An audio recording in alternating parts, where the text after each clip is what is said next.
నమస్కారం. తెలుగు గంగా న్యూస్ కు స్వాగతం. భీమవరంలోని పెద్ద మీరంలో గల పశ్చిమ గోదావరి జిల్లా వైఎస్ఆర్ కాంగ్రెస్ పార్టీ ప్రధాన కార్యాలయంలో జరిగిన విలేకరుల సమావేశంలో ఎమ్మెల్సీ కౌరు శ్రీనివాసరావు గారు, రాష్ట్ర వైఎస్ఆర్ కాంగ్రెస్ పార్టీ మహిళా విభాగం ప్రధాన కార్యదర్శి కర్రా జయసరిత గారు, జిల్లా వైఎస్ఆర్ కాంగ్రెస్ పార్టీ మహిళా అధ్యక్షురాలు కోడే విజయలక్ష్మి గారు, జిల్లా వైఎస్ఆర్ కాంగ్రెస్ పార్టీ ఉపాధ్యక్షులు జోగాడ ఉమామహేశ్వరరావు గారు తదితరులు పాల్గొన్న ఈ సమావేశంలో కౌరు శ్రీనివాసరావు గారు, కర్రా జయసరిత గారు, జిల్లా మహిళా అధ్యక్షురాలు కోడే విజయలక్ష్మి గారు మాట్లాడుతూ మాజీ మంత్రి విడుదల రజనీ గారి మీద జరిగిన దౌర్జన్యం గురించి వైఎస్ఆర్ కాంగ్రెస్ పార్టీకు చెందిన ఎస్సీ మహిళను అరెస్ట్ చేసిన విధానాన్ని ఖండిస్తూ కూటమి ప్రభుత్వంపై పోలీసులు తీరుపై తీవ్రంగా ఖండించిన వైఎస్ఆర్ కాంగ్రెస్ పార్టీ రాష్ట్ర మహిళా విభాగం ప్రధాన కార్యదర్శి కర్రా జయసరిత.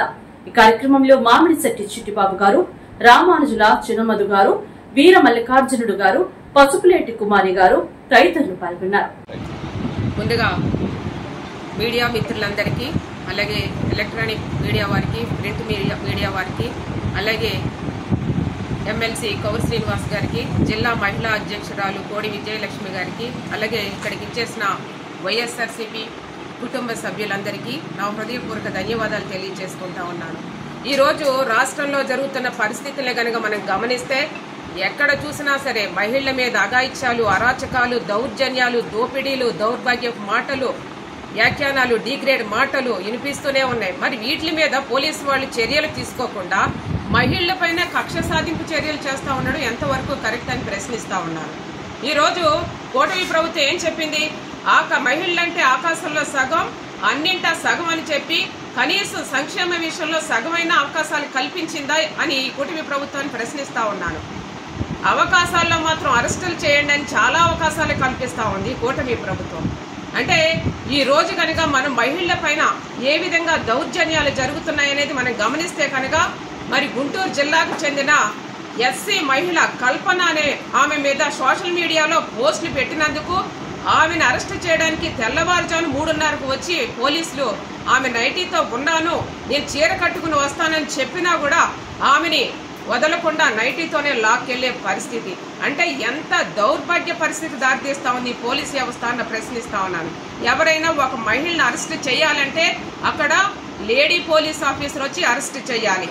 ఆమె చెయ్యిని పట్టుకుని డిటైన్ చేస్తే మాత్రమే యూఆర్ అండర్ అరెస్ట్ అంటేనే అది అరెస్ట్ అవుతుంది. కానీ ఇక్కడ మగ పోలీస్ ఆఫీసర్ కూడా వచ్చి ఆమె చేయి పట్టుకున్నారంటే ఇంతకన్నా దుర్మార్గపు చర్య ఏదైనా ఉంటుందా అని అడుగుతా ఉన్నాను.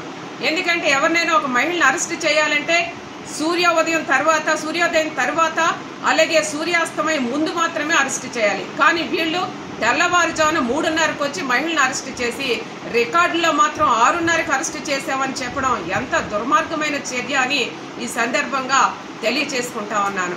అంతేకాకుండా ఈ కూటమి ప్రభుత్వానికి ఇది జరిగి కొన్ని రోజులు గడవక ముందే మళ్ళీ ఈరోజు బీసీ మహిళల మీద దౌర్జన్యం చేస్తా ఉన్నారు ఈ పోలీస్ వ్యవస్థ.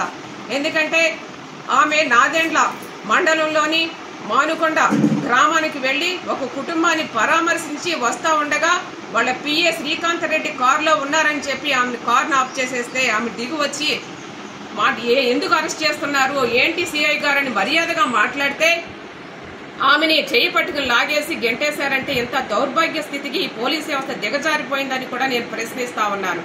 ఎవరైనా ప్రజాస్వామ్యంలో ఒక వ్యక్తిని అరెస్ట్ చేసేటప్పుడు, ఒక పౌరుని అరెస్ట్ చేసేటప్పుడు మనం ప్రశ్నించే హక్కు ఉంటుంది. ఎందుకు అరెస్ట్ చేస్తున్నారు, ఎవరిచ్చారు కంప్లైంట్, మీరు ఎఫ్ఐఆర్ ఏదైనా నమోదు చేశారని ప్రశ్నించే హక్కు ప్రతి పౌరునికి ఉంటుంది. అదేవిధంగా మరి మాజీ మంత్రి విడుదల రజనీ గారు అడిగితే దానికి సమాధానం చెప్పకుండా మళ్ళీ అసల్ట్ కేసు పెడతాడంట. సిగ్గుండాలి ఈ సిఐకి అని చెప్పి ఈ సందర్భంగా తెలియచేసుకుంటా ఉన్నాను. అంతేకాకుండా మరి అసలు మహిళలంటే గౌరవం లేని ప్రభుత్వం ఈ కూటమి ప్రభుత్వం, మహిళలంటే రక్షణ ఇవ్వలేని ప్రభుత్వం ఈ కూటమి ప్రభుత్వం కాదా అని అడుగుతా ఉన్నాను. మహిళను ఎన్ని పోటీ పొడిచే ప్రభుత్వం ఈ కూటమి ప్రభుత్వం కాదా? మహిళలంటే బాధ్యత లేని ప్రభుత్వం ఈ కూటమి ప్రభుత్వం కాదా అని ప్రశ్నిస్తా ఉన్నాను. మరి ముఖ్యమంత్రి గారు మహిళలంటే గౌరవాన్ని చెప్పిన ఈ ముఖ్యమంత్రి గారు ఎక్కడికి పోయారు? అలాగే డిప్యూటీ సీఎం గారు మహిళలకు రక్షణ కల్పిస్తామని చెప్పిన డిప్యూటీ సీఎం పవన్ కళ్యాణ్ గారు ఎక్కడికి పోయారు?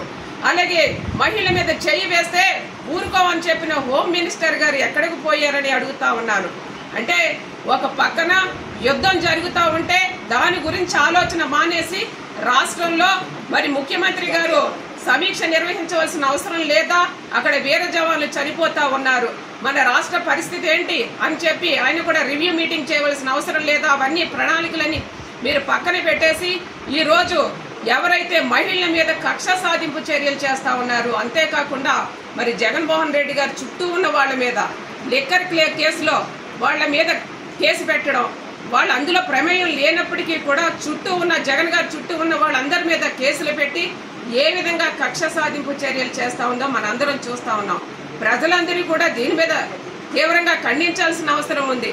అంటే ప్రభుత్వం వ్యవస్థ మీద, అలాగే ఎవరైతే పోలీస్ వ్యవస్థకి ఇది మాయని మచ్చగా మిగిలిపోతుంది ఈ మహిళల మీద దాడి అనేది అని చెప్పి ఈ సందర్భంగా తెలియజేసుకుంటా ఉన్నాను. అంతేకాకుండా ఈ రోజు ఎవరైతే సిఐ సుబ్బారావు ఉన్నారో మరి ఎవరైనా ఒక వ్యక్తిని అరెస్ట్ చేసే ముందు మీరు నోటీసులు ఇవ్వాలి. ఆ తర్వాత కోర్టు కూడా, సుప్రీంకోర్టు కానీ అలాగే హైకోర్టు కానీ మీకు చాలా సార్లు చివాట్లు పెట్టినా మీకు బుద్ధి అనేది రావట్లేదు.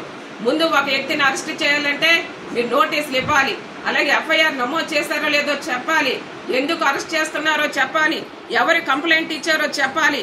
ఇవేమీ చెప్పకుండా అడ్డగోలుగా ఎక్కడ పడితే అక్కడ మీరు అరెస్టులు చేసి రెడ్ బుక్ రాజ్యాంగాన్ని తీసుకొచ్చి ఈ రోజున కక్ష సాధింపు సాధిస్తూ ఈ ప్రజాస్వామ్య వ్యవస్థని కూనీ చేస్తా ఉన్నారు, అలాగే పోలీస్ వ్యవస్థను కూనీ చేస్తా ఉన్నారని చెప్పి సందర్భంగా తెలియజేసుకుంటున్నాను. అంతేకాకుండా పోలీస్ డిపార్ట్మెంట్ అందరికీ ఒకటే చెప్తా ఉన్నాను, ఈ రోజు మీరు కేసులు కడతా ఉన్నారు, ప్రభుత్వం చేతిలో మీరు కీలు బొమ్మగా మారిపోయారు. ఎక్కడ పడితే వాళ్ళ మీద మీరు వైఎస్ఆర్సీపీ పార్టీకి సంబంధించిన వాళ్ళ మీద, కార్యకర్తల మీద, మహిళల మీద, నాయకుల మీద మీరు ఇష్టానుసారం కేసులు పెట్టి వాళ్ళని అరెస్ట్ చేస్తా ఉన్నారు. నేను ఒకటే చెప్తున్నా, మేము కూడా కోర్టులోకి వెళ్తాము, కోర్టు పరిధిలో తేల్చుకుంటాము. రేపొద్దున్న మా అధికారంలోకి వస్తే కనుక మేము కూడా మిమ్మల్ని పోలీస్ స్టేషన్లో పెట్టి అక్కడే అరెస్ట్ చేస్తాము. ఇప్పటికైనా మీరు బాధ్యతాయుతంగా వ్యవహరించండి, ఎంతటితో ఇక కక్ష సాధింపు చర్యలు అనేది ఫుల్ స్టాప్ పెట్టండి అని చెప్పి సందర్భంగా తెలియజేసుకుంటున్నాను. మీ అందరికీ ఒకటి మనవి చేసుకుంటున్నాం, పోలీసు వాళ్ళు మీరు మీ విధులను సక్రమంగా నిర్వర్తించండి. ఎందుకంటే అబ్దుల్ కలాం గారు ఒక మాట చెప్పారు, if you salute your duty you need not salute anybody, if you pollute your duty you have to salute everybody. అంటే మీ విధులు మీరు సక్రమంగా నిర్వర్తిస్తే ప్రతి ఒక్కరు మీకు సెల్యూట్ చేస్తారు, కానీ మీ విధులు మీరు సక్రమంగా నిర్వర్తించలేదంటే ప్రతి ఒక్కరికి మీరు సెల్యూట్ చేయవలసిన అవసరం ఉంది. కాబట్టి మీ విధులు బాధ్యతలు సక్రమంగా నిర్వర్తించండి. ఎవరైతే సిఐ సుబ్బారావు ఉన్నారో ఎడతల రజనీ గారి మీద, అలాగే కల్పన గారి మీద ఏ విధంగా దౌర్జన్యం చేశారో అటువంటి వ్యక్తి మీద, ఎవరైతే పై అధికారులు ఉన్నారో ఎస్పీ గాని, డిఐజీ గాని, వీళ్ళు సుబ్బారావు మీద కఠినమైన చర్యలు తీసుకోవాలి, బలమైన సెక్షన్లు పెట్టాలి, వెంటనే వాడిని అరెస్ట్ చేయాలని